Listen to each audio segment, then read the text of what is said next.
I want you to look at something right now. Think of some major goal you want, or maybe it's one you're already working on and you have experienced a lot of setbacks, a lot of defeats. You've experienced a lot of disappointment. Maybe you've already given up. And maybe you just need a little fire, a little encouragement to get back in the game again. Here's what I want you to look at. There are winners, there are losers, and there are people who have not discovered how to win. And all they need is some coaching. All they need is some help and assistance, just a little support. All they need is some insight or a different strategy, a plan of action to make some adjustments that will open up the key to a whole new future for them, that will give them access to the unlimited power that they have within themselves. That's all that they need. So what I want you to do is think about something you want for you, that's real for you, that's important for you, that will give your life some special meaning and power. And I don't even want you to say, I can do that. I don't want you to assume that. See, 5 years ago when I started out in this area, I would not have been able to make the mental leap that I would be up to where I am right now. I don't want you to begin to just psych yourself out. No. I want you to be able to say something to yourself that will enable you to maintain a level of integrity with yourself. That when you say this, even when you face tremendous setbacks, it will be a benchmark to keep you in the game, to keep you moving forward and experimenting and readjusting your strategy and your plan of action, continuously looking for ways to win. So what is that something? When you got an idea you want to move on, you might not have the money, you might not have the education, you might not have the support or the resources you need. What is that something that can keep us going, that will enable us to act on our dream? What's one of those keys that will begin to help us to discover the secrets to our dream? Here's what I want you to repeat after me, please, with power and conviction. Say, it's possible. That's all I want you to do when you look at your dream. Just say to yourself every day, it's possible. Just say that every day to yourself, it's possible. Because what does that do? See, it begins to change your belief system. See, the way in which we operate, ladies and gentlemen, it's a manifestation of what we believe, what's possible for us. Whatever you've done up to this point, all that it really is a duplication, it's a reproduction of what you believe subconsciously that you deserve and what's possible for your life. Most people operate out of their personal history, out of their memory, things they've done, things they've experienced, things they've seen, things that they have observed. What I'm suggesting that you operate out of a larger vision of yourself. I want you to see yourself doing what you want to do, experiencing what you want to experience, having what you want to have, doing what it is that gives your life some meaning and value. Operate out of your imagination, not your memory. Because whenever you look at where you want to go, I'm wanting to warn you, you will have some conversation back here after you go through the data that you've experienced in life saying you can't do it.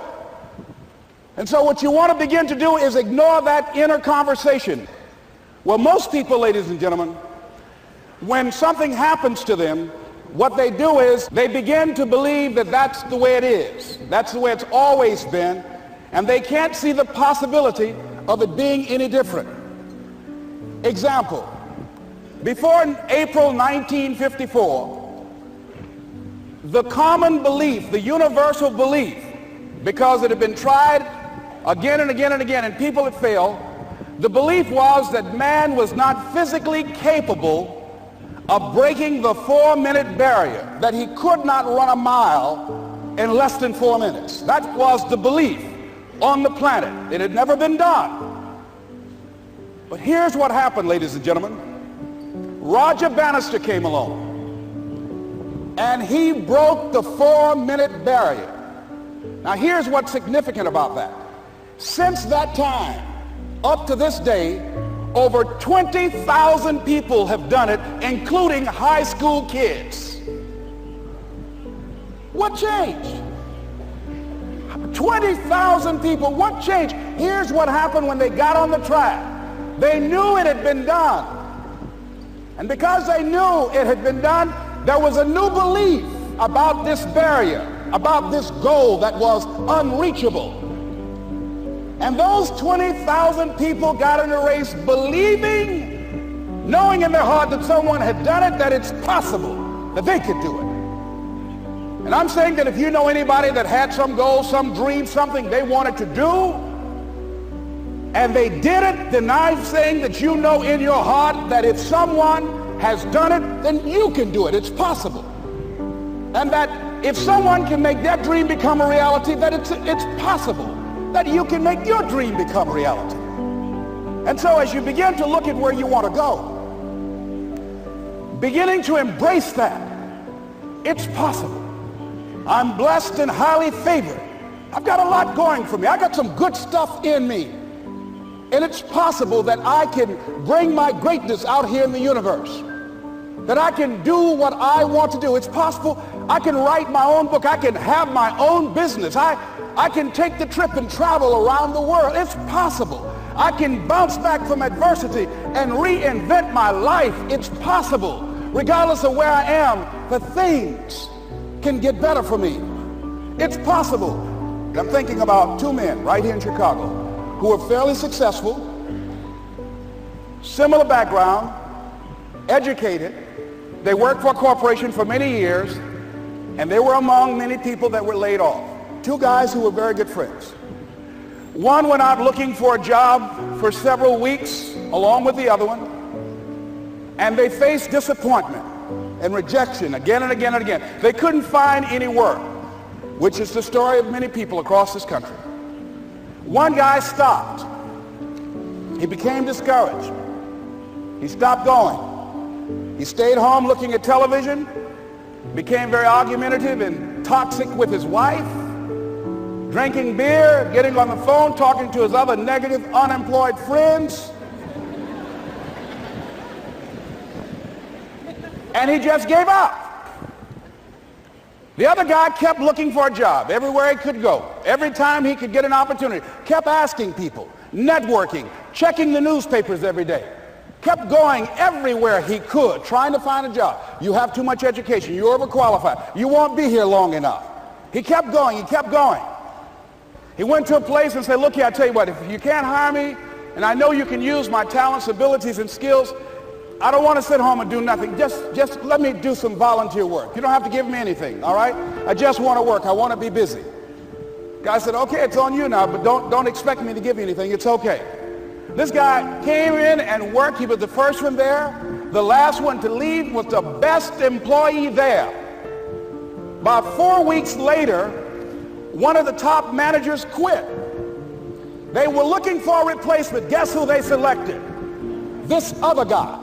This guy who was volunteering his time. He got the job. What was the difference between the two men? Eyesight and mindsight. Eyesight is judging on what you see, judging according to appearances. But mindsight is how you interpret what you see. One guy said, it's not possible, it's over, I'm finished.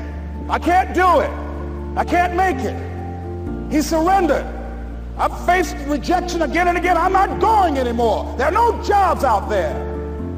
But this other guy, he felt that in spite of the no's and rejections, in spite of how bad the economy is, in spite of what the newspapers are saying, that it's possible that somebody somewhere will give me a job.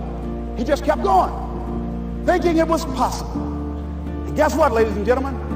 That's what we have to do with our dreams.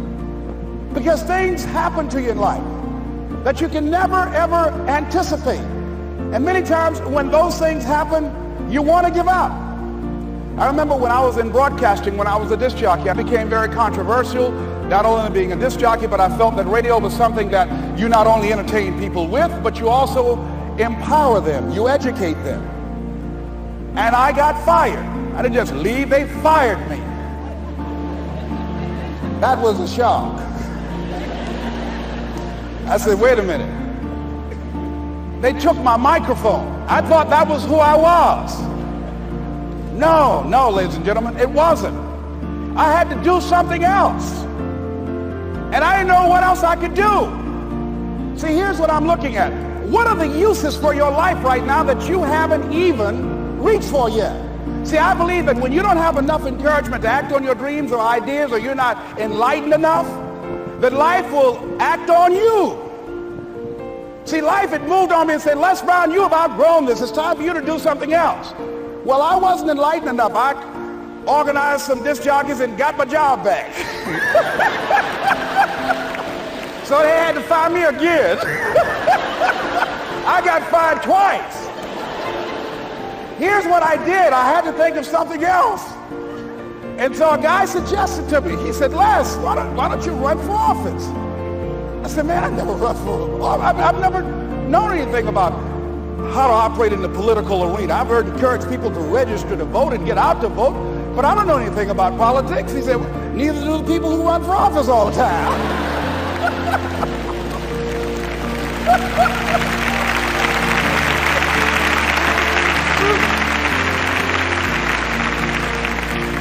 So I ran. Now here's what I'm suggesting. I ran. You got to do what you can where you are with what you have. I didn't have any money. I didn't know anything about the political process. I didn't even have any support. But here's what the guy told me. It's possible you could win. That's all I had. I was running against an endorsed candidate. He was an incumbent. He had the newspaper support, all of the leadership in the community, and I was challenging this guy. So I had a saying when I was on radio, stand up for what you believe in because you can fall for anything. And I would go door to door. I have my kids on one side of the street. I would be on the other, and I'd knock on doors. Hello, my name is Les Brown. Tell everybody I'm still standing.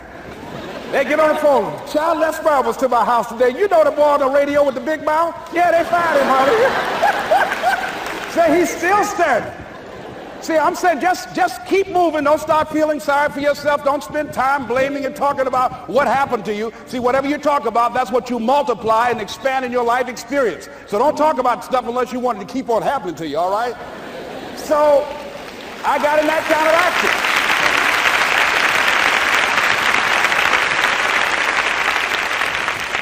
As I continue to do that, had my children with me, we're going door to door, didn't have enough money. Eventually, we got close to the election and something happened that really surprised me. Guys who I thought were going to either support me or stay out of it, various powerful community leaders, they became involved in it and they endorsed my opponent. I felt devastated. Now that's going to happen to you when you're working on your dream. Things are going to happen that's going to catch you on the blind side. That was shocking to me. They didn't have to do that. All they had to do was just stay out of it. But here they go, come up in there messing with me. Now that's going to happen. There's some people who believe it's their personal business to stop you from living your dream, all right?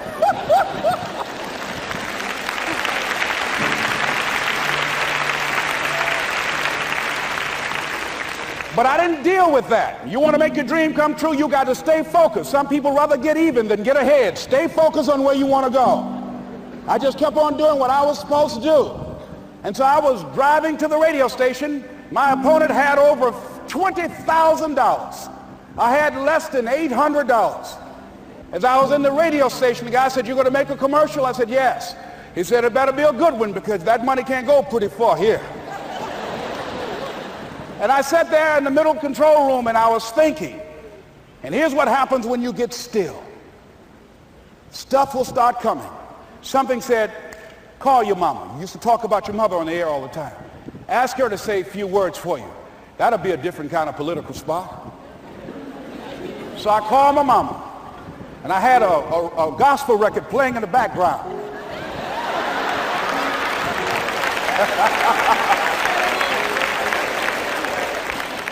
And then I had my mother say, "Hello, this is Mrs. Mamie Brown. When I raised my sons, I raised them to be good children. When they got out of hand, I beat them behind and made them go right. Please vote for my son. He's a good boy."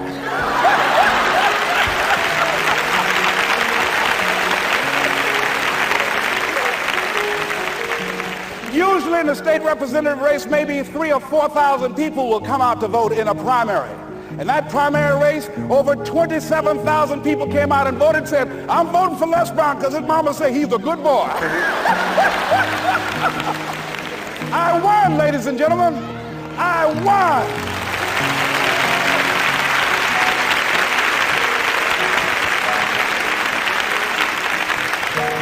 So you've got to be willing to stay focused, to be creative, to be relentless, because things are going to happen to you when you're working on your dream, when you get on track. I remember when I first got involved in speaking, one of the main things that speakers like to do is speak to a certain association that they have over 10,000 of their sales reps that come to this convention. And I was relentless. I kept saying, it's possible. It's possible. See, what I want to let you know and set you up for, because you say it's possible, don't mean that you're not going to have any problems. That Murphy's Law ain't going to come and slap you side the head. Oh, Murphy going to come visit you. He's waiting for some of y'all out in the parking lot. Oh, you say it's possible. Okay, it's possible. You're going to get up. Well, I was working. I kept saying it's possible. They got other speakers on this program. I can be on that program too. I kept selling myself. I got all fired up. And I was calling them every day. And the lady finally said, Mr. Brown, I tell you what, we want you to come in and talk to our sales executives. You got the kind of fire and guts that they want, that will motivate them. And let me tell you something else. We want you to bring your motivational tapes. You're going to need at least $50,000 worth of tapes. I said, is that right? Yes, because they want to keep that drive alive. I said, all right. I called the guy who duplicated my tapes. I said, Don, how you doing? This is Les. Let me tell you, I got a major speaking engagement. I said, man, it's a speaker's dream. I need over $50,000 worth of product. He said, Les, you don't have that kind of credit. I said, I know, but Don, I can sell that. Just right after speaking engagement, I'll give you your money in 4 days. He said, are you sure, Les? I said, yes, man, I got a major speaking engagement, and they told me to do it. He said, man, that's a big order. Let me talk with the lady with you. I said, hold on just a minute, man. Call the lady back. Hello, Evelyn, how you doing? This is Les Brown. I got Don on the phone. What did you say? Do I have the speaking engagement? Yes, you do. And what else you suggest? Les, our people, they buy a lot of tapes. Your tapes are very popular among them. I'm saying bring at least $50,000 worth of tapes, Les. You'll sell everything you got and more. I said, did you hear that, Don? He said, yes. I said, now, if anybody else has to make a decision, are you the final person? She said, I'm the final person. I will send you the contract. I want you. I said, did you hear that, Don? He said, yes. I said, oh, ye of little faith. I said, duplicate the tapes, man. Hung the phone up. Well, he duplicated the tapes. 1 week came by. I'm checking the mail every day. No contract. I said, come on, Murphy, don't start nothing, man. Come on. Come on, man, give me a break. Come on, you know, this ain't fair. Come on, man. Give your boy a break. Come on. I talked to myself, you know. I didn't want to call him right now. 2 weeks passed by. Murphy said, don't you think you ought to call him? I said, okay. I called. I said, hello, this is Les Brown calling. How you doing, Les? I said, fine. I said, Evelyn hasn't sent my contract out yet. Any additional information you need? So, Les, you haven't heard? I said, no. I said, Evelyn died. I said, she died? I said, did she say anything about me?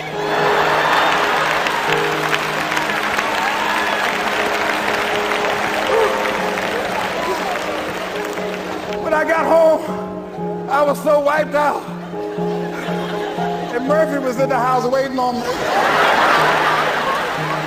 Murphy said, is it possible you want to listen to some of your tapes?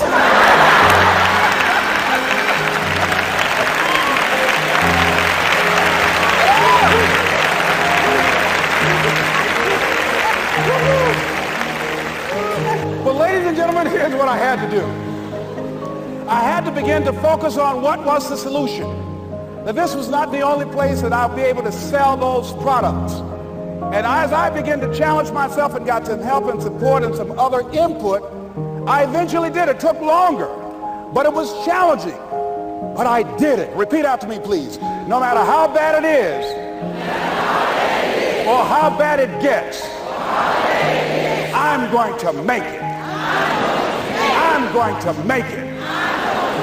Shake somebody's hand on your right and left and say, you got that right.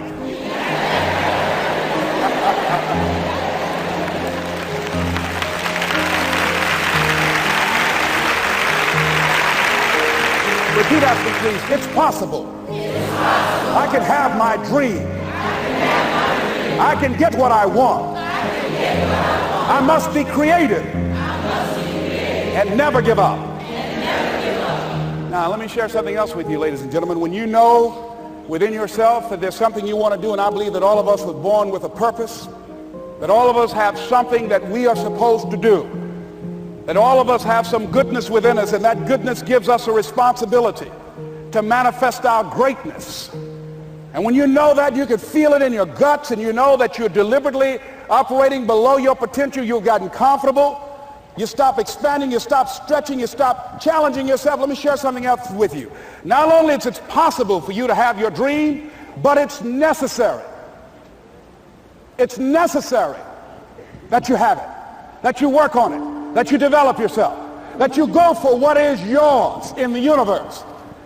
I have a friend that at the beginning of the year I was in Los Angeles giving a speech, and I do a seminar teaching people how to become involved in the speaking business, and also one called Speaking with Power, teaching people how to begin to develop their communication skills. And this friend, I said, I want you to work with me. I called her up. She said, Les, are you sure I can do it? Sure you can. You have a PhD in communications. I don't have that. If I can do it, sure you can do it. In fact, I'm going to give you the support that you need. Here's what I realize, ladies and gentlemen. We only have enough energy to take us to a certain level. But it's necessary that we assemble ourselves with other people who share our vision, other people that can see it for us, to give ourselves a home court advantage.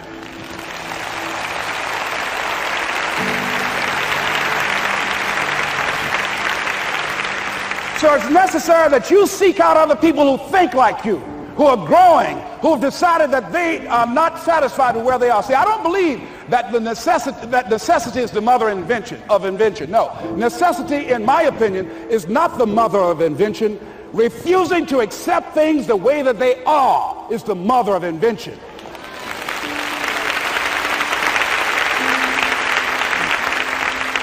When you decide, I'm not going to settle for this, this is not going to be it for my life, I deserve more than this. See, that will start making you do some stuff. See, a lot of people go to work every day miserable, and all they do is just talk about how miserable they are. But they don't do anything about it. So I was telling her that I knew she hated her job with a passion. I said, you can do this. You got more going for you than I have going for me. And we've been going through this for years, ladies and gentlemen. She'd been to my seminar speaking for a living. She brought her husband, and that was one of the major problems that I realized that happened in her life. He couldn't see it for her. So you got to make sure that you have people in your life that can see it for you, that will encourage you. Non-affirming relationships can hurt you.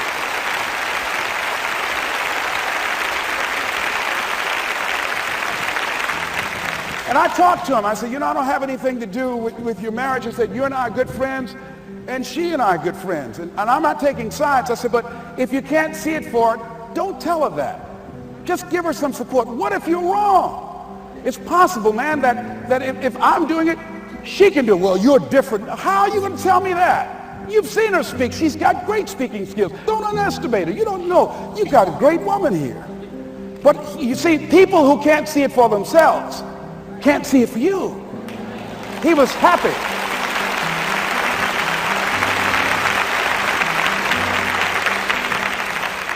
So I said, will you do it with me? I said, I'm going to give you the support you need. You can't do it by yourself. I will stand with you. She said, you will? I said, yes. I'm going to make you part of my seminar. You'll do a part of it, and I'll do a part of it. Speaking with Power. She said, okay. 3 days later, ladies and gentlemen, I got an emergency call at my office. It was from her husband. He called and said, tell Les Brown that Marion is dead. I said, oh no. When I was flying there to go to the funeral, and I remember the last time that I saw her, and I had some of her papers that I had gotten inadvertently confused with mine, and I took them home. And I was searching through these papers to do one of her works. She was a prolific writer.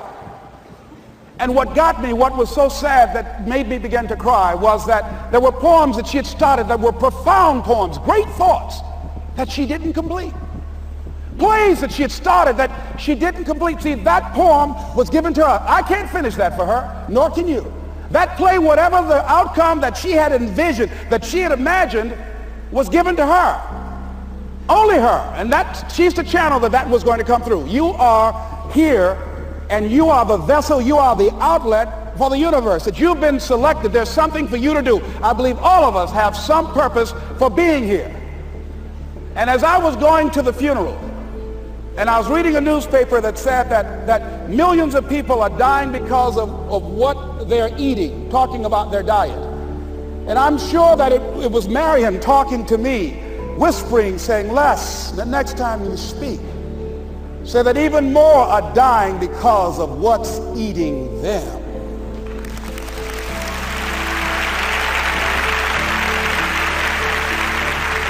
When the challenges of life come your way, you've got to find ways to increase your sense of self-appreciation, because if you don't, you're bombarded with negative stuff every day that beats you down, and you will find yourself unconsciously engaged in self-destructive behavior. If you don't program yourself, life will program you.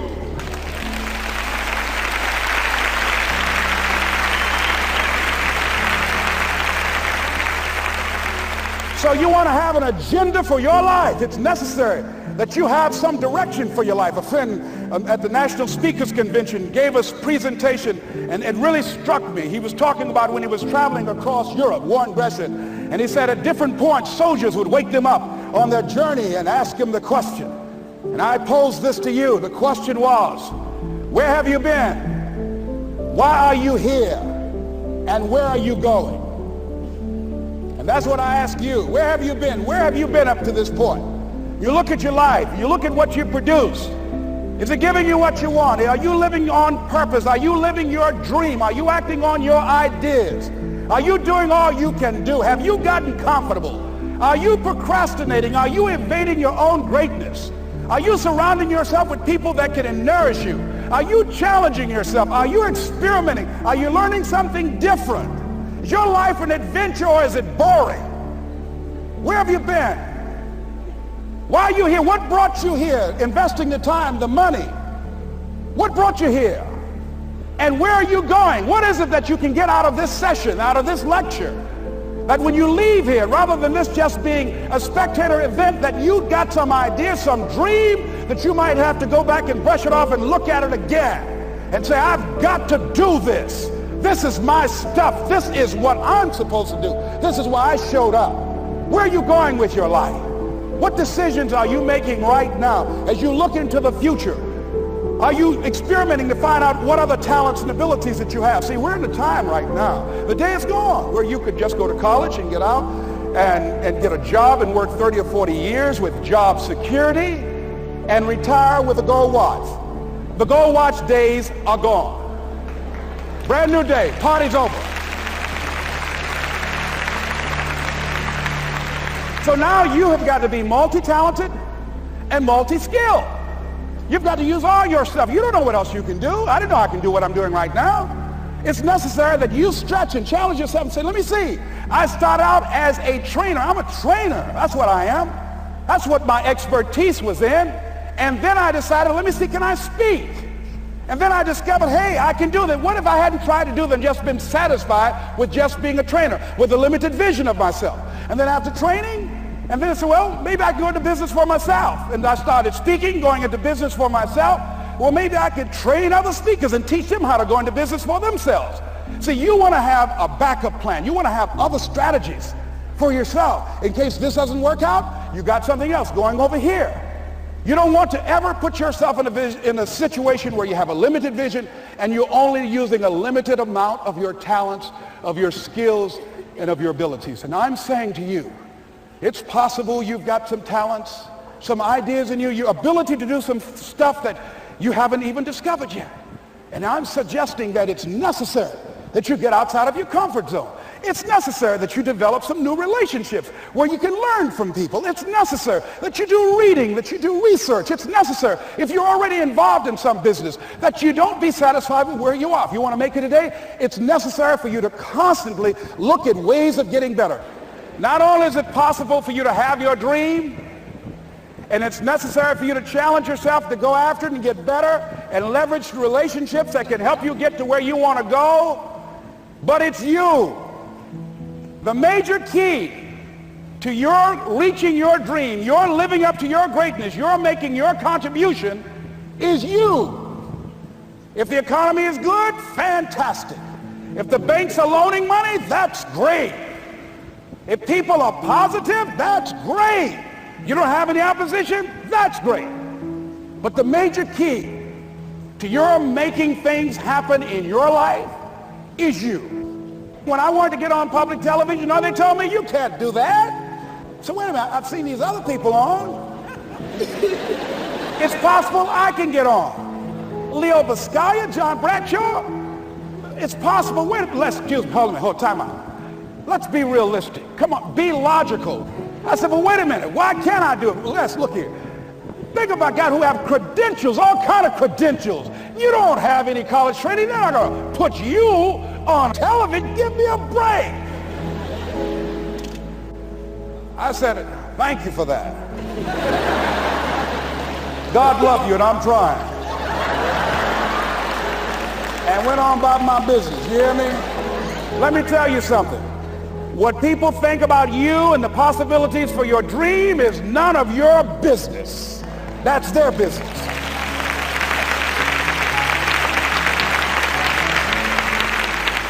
They have no imagination, ladies and gentlemen. They're living out of the past, out of their memory. The attitude is it can't be done because they haven't seen it. They're judging according to appearances. The people that are going to make it in the future, the people that are making it today, let me share something with you. History is being read, but it's also being written by people with imagination.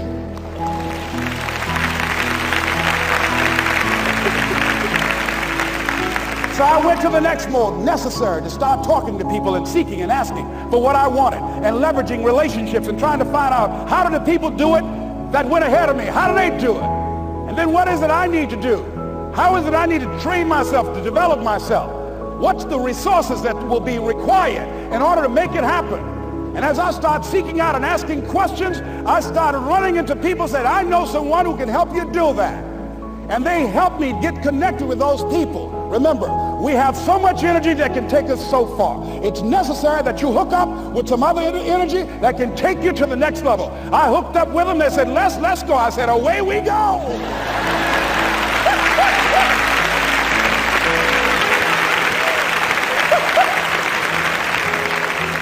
And guess what? Here we are.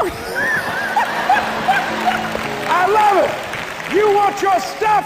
It's necessary you take responsibility for it, that you make it happen, that you don't give up, that you don't take any objection or disappointment or defeats personally, that you keep on keeping on, that you don't decide that I can't make it because you can't see the light at the end of the tunnel, that you realize that's a part of the program. And here's something you've got to resolve. Say this to yourself every day. See, as long as you're breathing, you got a shot at your dream. That's the way I resolve. Say this, please. It's not over until I win. You got that right.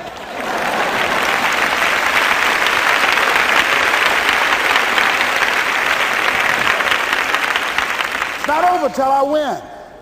Not over till I get through. It's not over till I get over. Not over till I get what I want. Door can't open today, look out. I'm going to come back and take the hinges off. That's how you got to do that. You've got to have that kind of courage, that type of determination. If you want to make it happen, it's you. That you've got to take personal responsibility to make it happen. That you have got to own what it is that you want to do. If it's taking care of your well-being, if it's making a difference in our school system, if it's working with senior citizens, if it's to protect our ecology, if it's to create an economic renaissance, if it's just to take yourself to another level, it's you. You've got to make that happen. We can point out many things that can make it inconvenient or can slow us down. but ultimately, it's on us. Next step is, not only is it possible and necessary, and it's you to live your dream, to make this greatness that you have within you become a reality.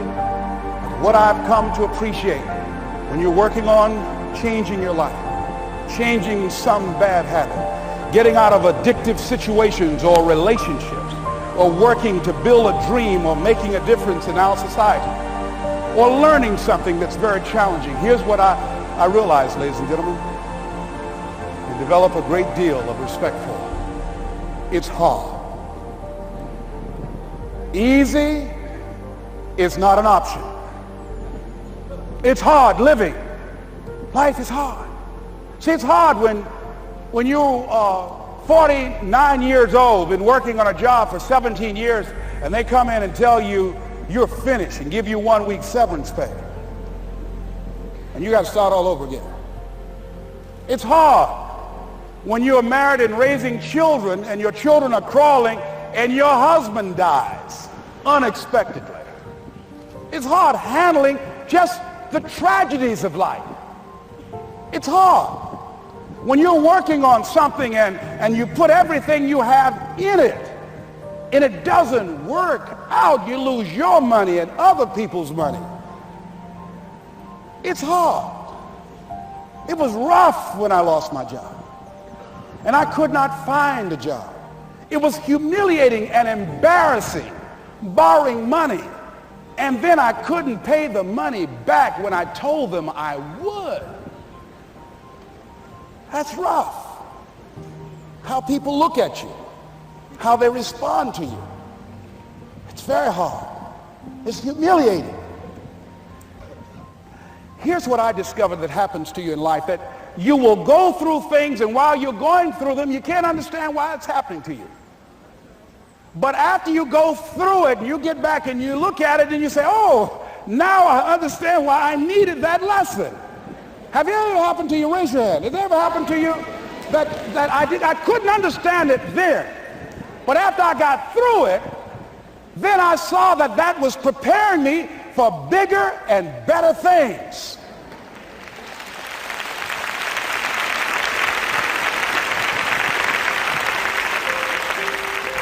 That as you go through the challenges of life and you look at it and embrace whatever comes to you, don't run from it. Step toward it. Don't try and duck it like most people do. See, most people want it easy. See, easy come, easy what? Easy go. See, but when you go at what you're going to deal with and you deal with the difficulties of it, when you handle those hard things close at hand, making those hard decisions right now that you don't want to make, learning those things that you don't like to do, but you know that in order for you to get where you want to go, this is one of the hoops that you have to flip through. And I'm saying to you, whatever you got to do, do it, because if you don't, life is going to whoop you until you surrender and say, okay, all right, I cooperate, okay, I learned, okay. They had to wear me out a long time. So if it's hard, then do it hard. Now, how do you hang in there during the hard, difficult times? Les, you must have faith. You've got to believe in yourself. You've got to believe in your abilities.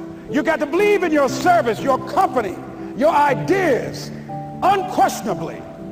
You've got to have faith, and that faith gives you patience. That it's not going to happen as quickly as you want it to happen. A lot of things are going to happen that will catch you off guard. And so therefore you've got to deal with and handle it as it comes. And not only that, but that faith and patience drives you into action. You've got to keep moving and keep plugging away. In the Far East, they have something that's called the Chinese bamboo tree. The Chinese bamboo tree takes 5 years to grow. And when they go through a process of growing it, they have to water and fertilize the ground where it is every day. And it doesn't break through the ground until the 5th year. Okay? But once it breaks through the ground, within 5 weeks, it grows 90 feet tall. Now the question is, does it grow 90 feet tall in 5 weeks or 5 years? The answer is obvious. It grows 90 feet tall in 5 years.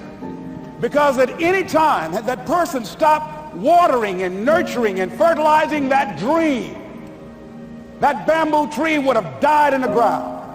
And I can see people coming out talking to a guy out there watering and fertilizing the ground that's not showing anything. Hey, what you doing? You've been out here a long time, man. And the conversation in the neighborhood is, you growing a Chinese bamboo tree, is that right? Yeah, that's right.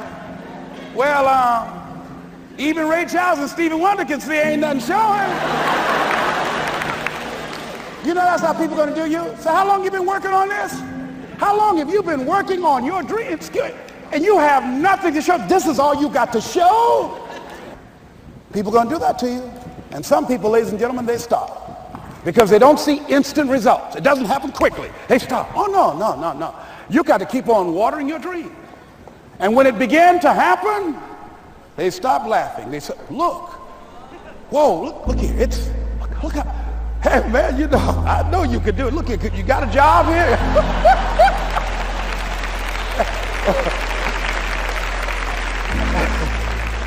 See, during those hard times, we didn't know how you're going to make payroll. During those times when you failed and things didn't work out, they were nowhere to be found. But you know what I discovered? When you're working at your dream, somebody said the harder the battle, the sweeter the victory. Oh, it's sweet to you. It's good to you. Why? See, when it's hard and there's a struggle, see, what you become in the process is more important than the dream. That's far more important. The kind of person you become, the character that you build, the courage that you develop, the faith that you're manifesting. Oh, it's something that you get up in the morning, you look yourself in the mirror, you're a different kind of person. You walk with a different kind of spirit. And people know that you know what life is, that you have embraced life. You knew it was hard, but you did it hard.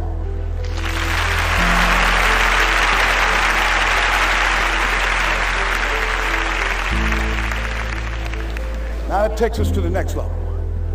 If it's hard, why do people do it?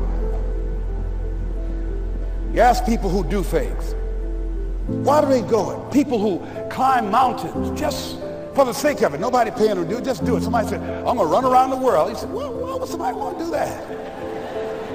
I'm going to swim the Atlantic Channel. Why?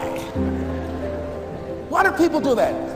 I wondered, why would a Nelson Mandela give up 26 years of his life? Why do people do that? Here's what I discovered in high school. High school, I decided I wanted to go out for football. Never forget this. And I discovered why people do things. You know why, ladies and gentlemen? Even though it's hard, it's worth it. It's worth it.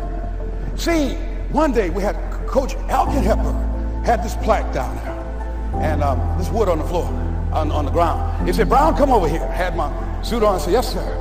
He said, I'm going to have old Larry Littles down there, old big Larry. Yes, sir. Big, fat, sorry Larry. Yes, sir. Brown, I want you to get down bull neck. Yes, sir. He said, I want you to run at Larry. I want you to put your helmet right in his pit, right up and hit his chest, and knock him off that board. You hear me, Brown? You can do that. Yes, sir. Can you do that? Yes, sir. I say, hubba, hubba. I say, hubba, hubba. He said, Brown, I want you to knock him off. You're going to make the team. I know you can get him, all right? Look at him. I'm sorry. Knees knocking and everything. I said, yes, sir. And he went down to Larry. Larry Littles, who played 12 years for the Miami Dolphins, all pro for 12 years. This is a bad, big dude. 250 pounds, strength, agile, and all muscle. He said, Larry, he said, man, you know Brown down there. He's down there talking about your mom and everything. He talked about how fat and sorry you are and how he's going to knock you off this board. Larry now spitting fire and growling and foaming at the mouth. And I'm looking at Larry saying, oh, hubba, hubba. He said, look at that fool down there growling. He told me he's going to scare you, that you're going to leave. Are you going to leave? No, coach, I ain't going to leave. Go down there and knock him out the park. Boy, coach got back. He winked at me. Go get him, Brown. I went hard. I ran into Larry with my helmet. Larry said, boom. I don't know where I landed. When they woke me up, I said, can y'all take this helmet off me for a minute? I said, y'all got any more positions out here? They say, like where? I said, don't y'all need an announcer? They said, Brian, where you going? I was crying. They said, man, some girls over there. I said, I don't care, man, I'm hurt. So that fool almost killed me, man. He said, Brian, you quit, man? I said, yeah. I said, what? I said, it ain't worth it, man. No, it ain't worth it. Y'all go ahead. Y'all crazy. I'll be your announcer, man. I was calling the game. I was up there in the booth. Call good games, too, because the pain wasn't worth it to me. And I'm saying to you, you know why people do what they do? The people who go after their stuff, what makes it worth it? It's got to be your passion. You got to love it, ladies and gentlemen. You got to love it. It's got to be what you are supposed to do. You want to sing, and even though they want to invite you to Carnegie Hall, you're going to sing to anybody that listen to you, including singing to yourself. I used to talk to my plants when nobody else would listen to me. You got to write, even if no one published your book, write, because that was given to you to do. You do what it is you're supposed to. You're supposed to build something. You're supposed to create something. I don't know how to do it. Learn. Do whatever is required. Just go out there. It's possible you can get what you want. It's necessary. If you want it, you got to go into action. You got to be willing to experiment. You got to be willing to fail and to succeed. You got to be willing to form and to develop new relationships. It's you, it's on you. You got to make that happen. Nobody's going to bring it to you on a silver platter and say, here's your dream manifested. No, it's hard. Yes, it's hard. It's difficult. Yes, right. And it's worth it.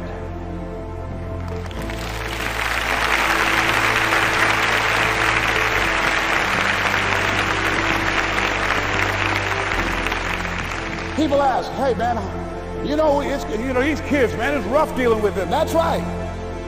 That's right. You think peer pressure happened overnight? We went through peer pressure.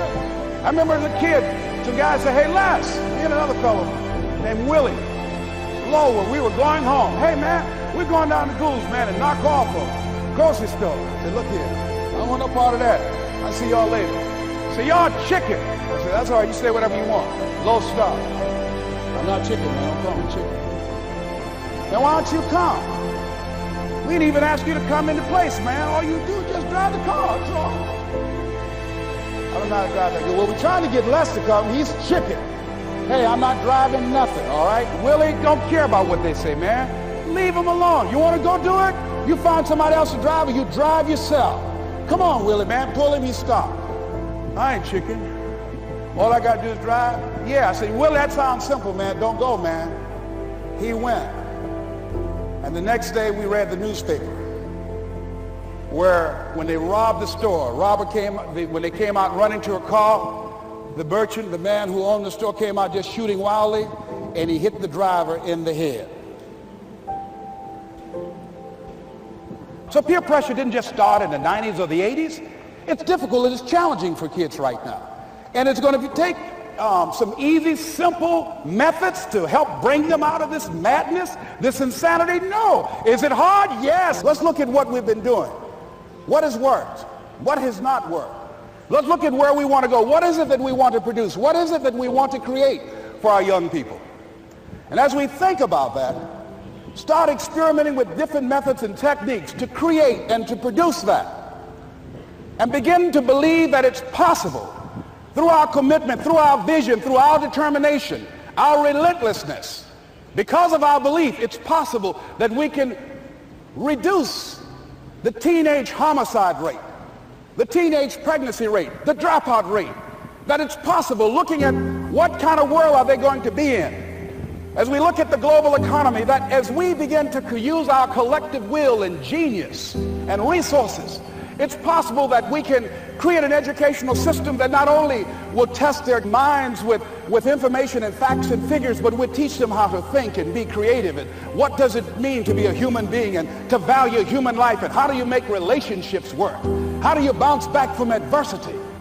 It's possible that we can give them a curriculum that will give their lives a sense of purpose and direction and meaning, and teach them how to begin to know and operate on a higher level of being, where they become assets to our society rather than liabilities. What if we leave here with that kind of consciousness that it's possible, as opposed to saying we have to write this generation off, that it's possible that we were born for such a time as this and that maybe someone here has the idea or the method or some plan of action or an approach that can resolve many of the problems that we're facing with young people today. Whatever we have to do to save our children, it's worth it.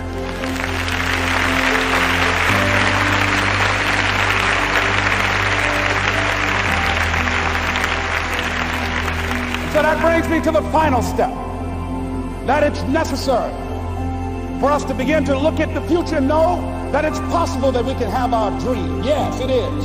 Other people have done it, then we can do it. We fail a lot of times. Well, a lot of other folks failed, and eventually they came back and they succeeded.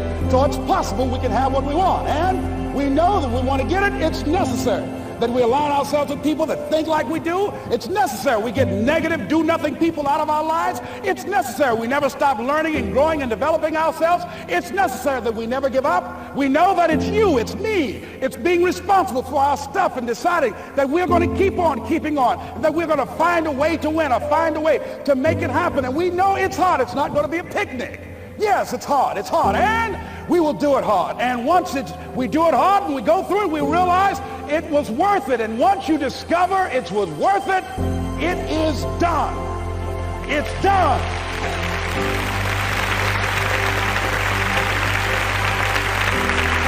It's done, ladies and gentlemen, before it happens. Well, here's what I'm suggesting to you.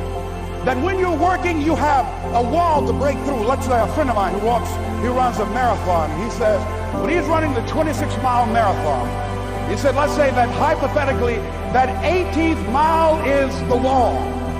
He said, Les, when you get there and you're running, he says, everything in you is telling you to stop, to give up. Every muscle is aching. And you're saying to yourself, I can't do it. I can't do it. And you just keep on, and you keep on, and you keep on. It seems like you're moving at slow motion. And then eventually when you break through that 18-mile wall, then you know it's like done and you're on automatic and you glide on in. And you know it's there. You know you're going to get to the finish line. And we've all had experiences where we were working on something and we knew it was possible. And we did those things that were necessary to bring it into reality. We took the responsibility to make it happen. Other people couldn't see it. A lot of people didn't believe it. You were attacked. You were criticized. People were opposing you, but you kept on doing it. It was hard. It was rough. It was difficult. But to you, it was worth it. And eventually you got to a level you know, can nothing stop me now. I'm on the move. I'm on the move.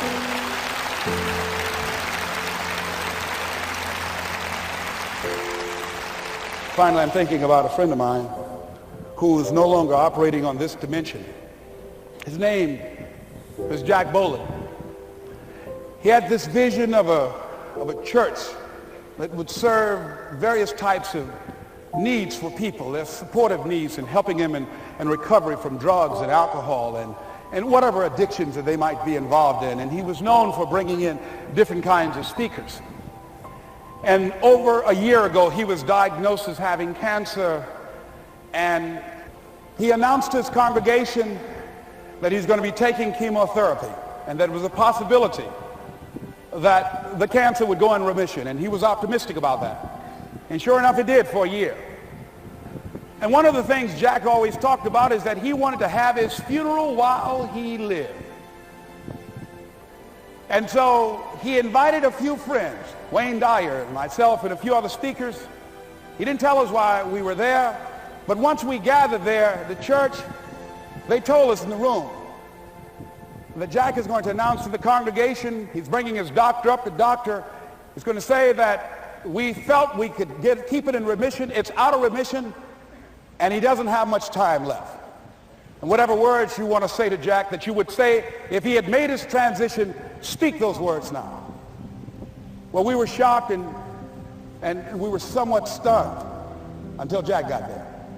They brought him in a wheelchair, and boy, was he courageous, and he had a strong smile, and they helped him up the steps, and he sat behind the podium, and each of us got up and we said a few things about Jack and the impact that he made on our lives. And he said, the doctor, after announcing that Jack didn't have long, he says, "Doctor," he said, "I accept what you say, but it's possible that does not have to be the case. But if it is, I will enjoy life to the very last breath I take, even the chemotherapy. I will enjoy that." And Jack did, ladies and gentlemen. And when they said that all of his vital organs were failing, they called his family and his close church staff to the hospital and said, "He's dying." And so they came and they all gathered in the room. And Jack at that time was unconscious. And he gained consciousness. And he looked at them and he said, with what strength he had, he said, "I want to thank you all for being here.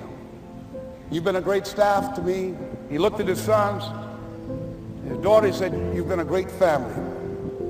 He said, "Don't feel sorry for me." He said, I'm ready to go. I'm looking forward to the next adventure." And he sat there for a little while, laid there, and he closed his eyes, and he lost consciousness. About an hour and a half later, he opened his eyes, and he looked at them. He said, "This is embarrassing. I'm not dead yet." They were laughing through their tears. They said, "Jack, you are a character." He said, "Hey, I hate giving up this kind of control." So they predicted that Jack would die at the end of February. And then on the 2nd, they said, he won't see the light of day. He will be dead by morning. Ladies and gentlemen, Jack died on March 4th. And we believe that even in his dying, Jack sent his congregation a message that I want to give to you with his permission. March 4th is the day he died, and we believe Jack was saying, "March 4th."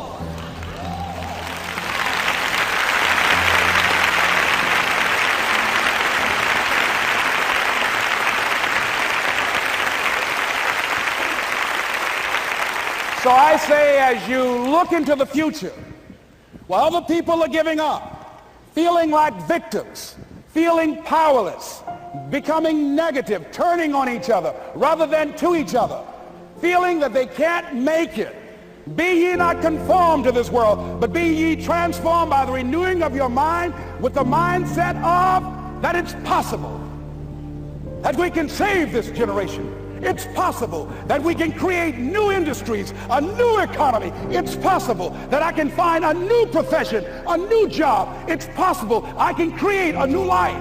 And it's necessary that I become actively involved in becoming a positive force in my life and on the planet. And it's me, yes, it's you, it's all of us pulling together, working together to create this brand new future. And it's going to be hard. Easy is not an option. But if it's hard, we will do it hard. Whatever is required to snatch victory from the jaws of defeat. And it's worth it, yes. It's worth whatever we have to do. And once we know that, it is done. It is done. It is done. It is done.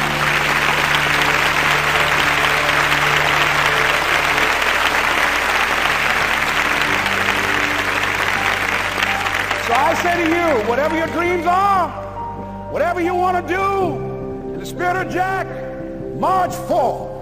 This is Mrs. Mamie Brown's baby boy, Leslie Calvin Brown, saying, it's been a plum-pleasing pleasure as well as a privilege.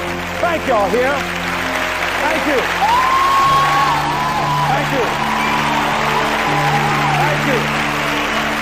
Thank you. Thank you very much. You're very kind. Thank you. Thank you very much. very kind. Thank you.